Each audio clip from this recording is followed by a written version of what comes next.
So we're going to be talking about how to graph linear functions. Now, these are the 4 ways that you may get a linear function. So let's get started with the first one. They give us an equation. What form does this equation have? Hopefully you said slope-intercept form. And that means that it's in y equals mx plus b form. So just from the equation, it is very easy for us to identify the slope, which is represented by m, and the y-intercept, which we're going to write it as a point because we're going to be graphing. So there you go, straight from the equation. Now let's go ahead and graph it. So we graph the y-intercept first. So we're going to start with 0, -1, which is right here.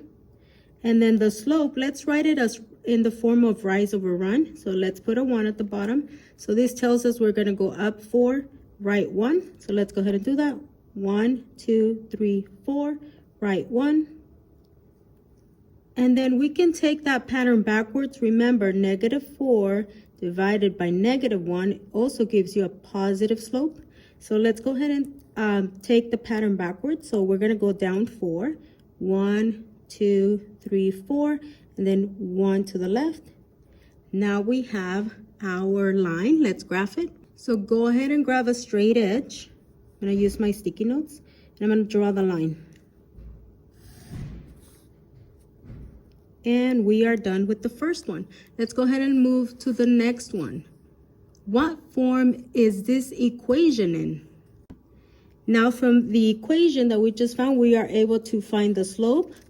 Slope is -3/5, and the y-intercept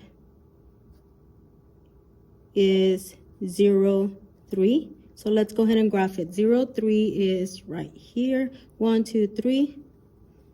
And then the slope, let's say the negative is with the top number, we're going to go down 3. 1, 2, 3, and then 5 to the right.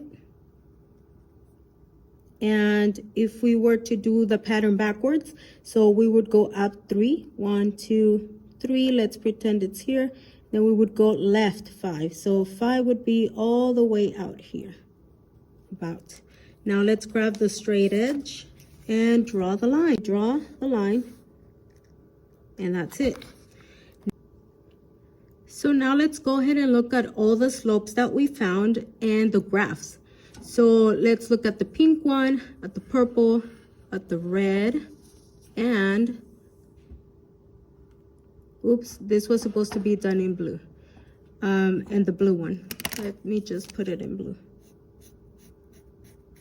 Okay. So by looking at the lines, let's think about which slope is greater